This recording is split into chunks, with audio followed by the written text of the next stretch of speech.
दोस्तों, संसद की कार्यवाही शुरू हो चुकी है। कल से ही शुरू हुई है। 21 जुलाई से संसद यानी कि मानसून सत्र शुरू हो चुका है। कल तमाम विपक्ष के जरिए, सत्ता पक्ष के जरिए खूब हंगामा किया गया। प्रधानमंत्री नरेंद्र मोदी से बार बार संसद भवन में ऑपरेशन सिंदूर के मुद्दे को लेकर चर्चा की मांग की गई। संसद की कार्रवाई को रद्द भी किया गया, जोरदार हंगामा भी हुआ, मोदी जी निकलकर चले भी गए। बहुत ऐसी चीजें देखने सुनने को मिली। लेकिन रात अचानक कुछ ऐसा हुआ दोस्तों, जिसके बाद तमाम लोगों की निगाहें उस इंसिडेंट पर पहुंच गई। दरअसल दोस्तों, कल रात एक ऐसा फैसला लिया गया जिसके बाद हर तरफ चर्चा ही चर्चा चल रही है। हमारे देश के उपराष्ट्रपति और राज्यसभा के सभापति महोदय ने इस्तीफे का ऐलान कर दिया। राष्ट्रपति को इस्तीफा भेजकर अपने पद से छुट्टी लेने की बात कर दी, यानी कि मुक्ति लेने की बात कर दी कि अब हम इस पद पर नहीं रहना चाहते हैं। उनका वो खत भी पढ़ाऊंगी, लेकिन उससे पहले आपको बता दूं कि जगदीप धनखड़ को लेकर तरह के सवाल उठ रहे, तरह तरह की बातें उठ रही है दोस्तों, कि आखिर अचानक से ऐसा कैसे फैसला ले लिया गया। कल तक उपराष्ट्रपति साहब संसद की कार्रवाई में हिस्सा बने, सभापति बने और विपक्ष के मुद्दों को जोरों शोरों से जो उठाया जा रहा था, ऑपरेशन सिंदूर पर जो बात किया जा रहा था, उस पर वो विपक्ष को बार बार कह रहे थे कि आपको पूरा मौका दिया जाएगा, आपको इस सेशन में बात की जाएगी, चर्चा चलेगी।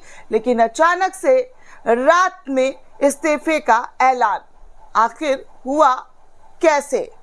स्वास्थ्य खराबी की बात बता रहे हैं, लेकिन इस पर तमाम तरीके की बातें शुरू हो गई। ये तमाम तरीके की चर्चाएं जो है वो चलनी शुरू हो गई। उन तमाम चर्चाओं पर भी लेकर चलेंगे कि आखिर सभापति महोदय यानी कि भारत के उपराष्ट्रपति ने इस्तीफा कैसे दे दिया, इस्तीफा उनका क्यों हुआ, किस वजह से हुआ, क्या भारतीय जनता पार्टी में वो दबाव महसूस कर रहे थे? ऐसे तमाम सवाल इस वक्त लोगों के जहन में उठ रहे। खबर तो लोगों के जरिए चर्चा में ये भी लाया जा रहा है कि नीतीश कुमार को उपराष्ट्रपति बना दिया जाएगा। नीतीश कुमार जो बिहार के मुख्यमंत्री हैं, उनको खुश करने के लिए उपराष्ट्रपति का पद दे दिया जाएगा, वगैरह वगैरह, ऐसे तमाम चर्चाएं चल रही है। लेकिन मुद्दा ये है कि जो सभापति, जो उपराष्ट्रपति बार बार ये कह रहे हैं कि आपको, विपक्ष को कहा जा रहा है, आपको यकीन नहीं है तो आप इस वीडियो में सुन सकते हैं कि किस तरीके की बातें जो है उपराष्ट्रपति के जरिए, जगदीप धनखड़ सिंह के जरिए कही गई। उन्होंने साफ साफ शब्दों में कहा कि चर्चा हम विपक्ष को करने का पूरा समय देंगे, सुबह से लेकर शाम तक का देंगे। लेकिन अचानक से वो स्वास्थ्य खराब होने की बात कहते हुए इस्तीफा दे देते हैं। तो चलिए, सबसे पहले क्या और किस तरीके की बातें चल रही हैं वो मैं आपको दिखाना चाहूँगी कि उपसभापति ने क्या और किस तरीके की बातें जो है कही है। दरअसल दोस्तों, आपके सामने ये स्क्रीन पर ट्वीट है न्यूज़ 24 का। लिखा जा रहा है कि जगदीप धनखड़ जो हैं, उन्होंने स्वास्थ्य के बुनियाद पर इस्तीफा नहीं दिया है, कोई बड़ी बात है। कांग्रेस के नेता राशिद अलवी के जरिए ये बातें उठाई गई। जैसा मैंने कहा कि विपक्ष अलग अलग तरीके का सवाल उठा रहा है, अलग अलग तरीके की बातें कर रहे हैं कि कोई बड़ी वजह है जो अचानक इस्तीफा मोदी को दे दिया गया है। एक पेज है INC न्यूज़, उसके हवाले से जो है नीतीश और मोदी की तस्वीरें साझा की गई और लिखा गया कि जगदीप धनखड़ ने इस्तीफा दिया, नीतीश कुमार बनाए जा सकते हैं नए उपराष्ट्रपति। सूत्रों के हवाले से ये खबर निकलकर सामने आ रहा है। सूत्र कह रहे हैं कि नीतीश कुमार को खुश करने के लिए ये सब किया जा रहा है। वहीं रवीश कुमार का भी पोस्ट आया। रवीश कुमार ने भी सोशल मीडिया एक्स पर पोस्ट करते हुए लिखा कि अगला उपराष्ट्रपति कौन होगा। इस सवाल के पीछे सब लग गए हैं, क्योंकि ये आसान सा सवाल है। जो थे उन्हें क्यों हटाया गया, इस सवाल को सबने छोड़ दिया है। पता नहीं चलेगा, कम से कम ये तो पता कर ले कि इस्तीफा उन्हें टाइप करने दिया भी गया था या उन्हें खुद इस्तीफा टाइप करवाया गया है। उन्हें कब पता चला कि उनकी सेहत खराब है? सत्र शुरू होने के बाद, पहले नहीं। एक देश एक चुनाव ऐसे होगा।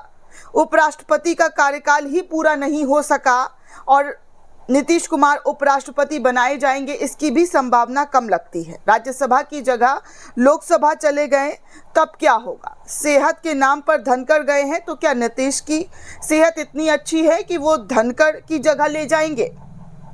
प्रधानमंत्री मोदी जी जेपी नड्डा का विकल्प नहीं खोज पा रहे हैं। लगता है बीजेपी में सब डरे हुए हैं कि अध्यक्ष ना बना दिया जाए। क्या मोहन भागवत नड्डा का विकल्प खोज चुके हैं? क्या मोहन भागवत अपना विकल्प खोज चुके हैं? तो फिर 75 की बहस क्यों चल रही है? प्रधानमंत्री विदेश यात्रा का मोह नहीं छोड़ पा रहे हैं, पद छोड़ देंगे? शिवराज सिंह चौहान से लेकर राजनाथ सिंह के नाम चल रहे हैं, पता नहीं कितना सच है। ऑपरेशन सिंदूर की इतनी सफलता इतनी बड़ी कि रक्षा मंत्री पद से हटाकर वापस उस पद पर भेजा जाए जहां 10 साल पहले थे, या उपराष्ट्रपति बना दिया जाए, क्यों? अगर प्रधानमंत्री कांग्रेस से किसी को लाकर मुख्यमंत्री बना सकते हैं तो वहां से अध्यक्ष लाने में क्या हर्ज है? जिन्हें ले आए हैं उन्हीं को मौका दे सकते हैं। बीजेपी का जो भी अध्यक्ष होगा उसकी कसौटी यही होगी कि अपनी जाति, वर्ग और क्षेत्र का पहले होगा, लेकिन जो भी होगा वैसा ही होगा जैसा सेहत के नाम पर इस्तीफा दे सके। दोस्तों, आपको बता दें कि जगदीप धनखड़ जो हमारे देश के उप राष्ट्रपति थे, उनका कार्यकाल 2027 में ख़त्म होने वाला था, अगस्त में, लेकिन उनका कार्यकाल अचानक से इस्तीफा देकर ख़त्म हो गया। आप समझ सकते हैं कि अचानक से अभी 2 साल बाकी था, लेकिन उन्होंने स्वास्थ्य सेवाओं को कहते हुए ये बात जो है इस्तीफा दे दिया। इस बात को कहते हुए आगे दोस्तों ये भी कहा जा रहा है कि देखिए, जगदीप धनखड़ 74 साल के थे, 75 होने वाला था, इस वजह से उनसे इस्तीफा टाइप करवा लिया गया। और यही सवाल प्रधानमंत्री नरेंद्र मोदी पर भी क्या लागू होगा? वो इस साल सितंबर में 75 साल के होने वाले हैं, क्या उनसे इस्तीफा लिया जाएगा या वो खुद इस्तीफा दे देंगे?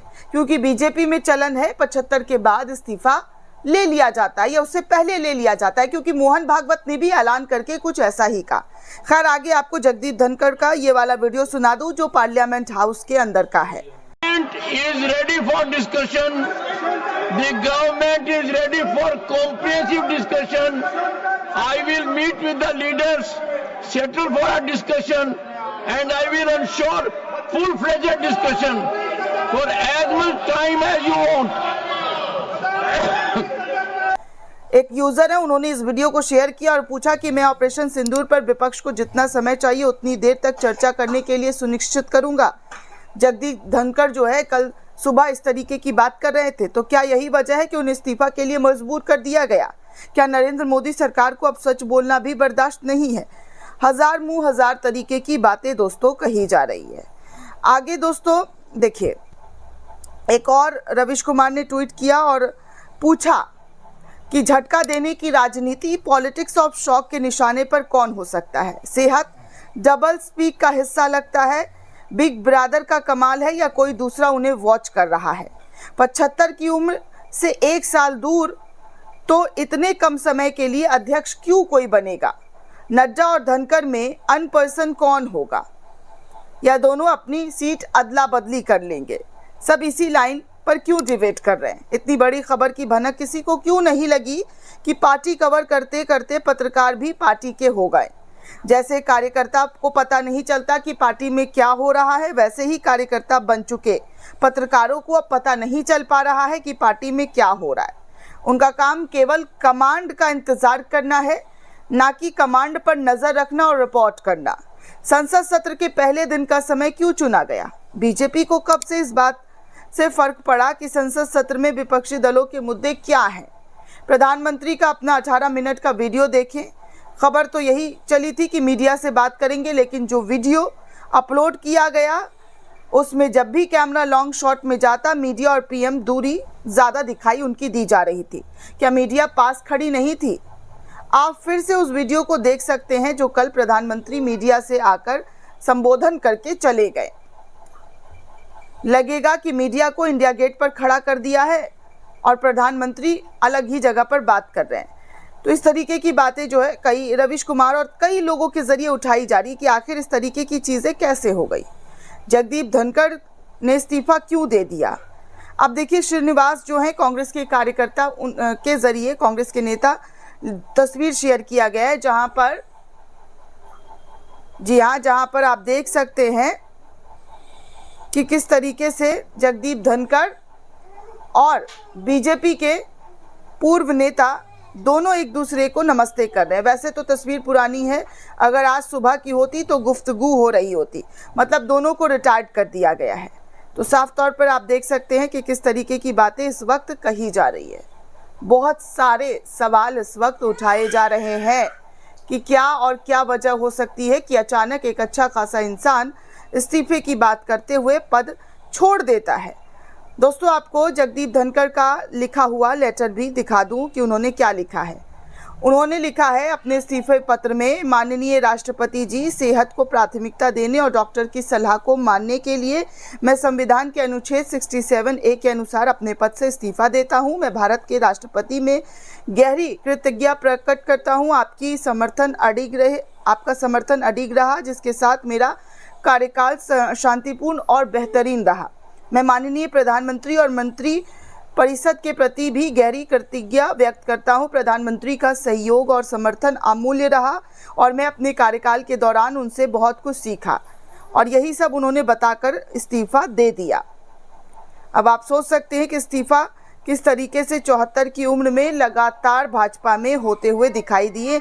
एक बार फिर से, जी हाँ, एक बार फिर से आप देख सकते हैं कि इस लिस्ट में जगदीप धनखड़ का भी नाम शामिल हो चुका है। दोस्तों, इस पूरे रिपोर्ट को लेकर आप क्या सोचते हैं, आपकी क्या प्रतिक्रिया, हमें कमेंट करके ज़रूर बताइएगा। साथ ही साथ चैनल को ज़्यादा से ज़्यादा लाइक, शेयर और सब्सक्राइब करना बिल्कुल भी ना भूलें। शुक्रिया दोस्तों।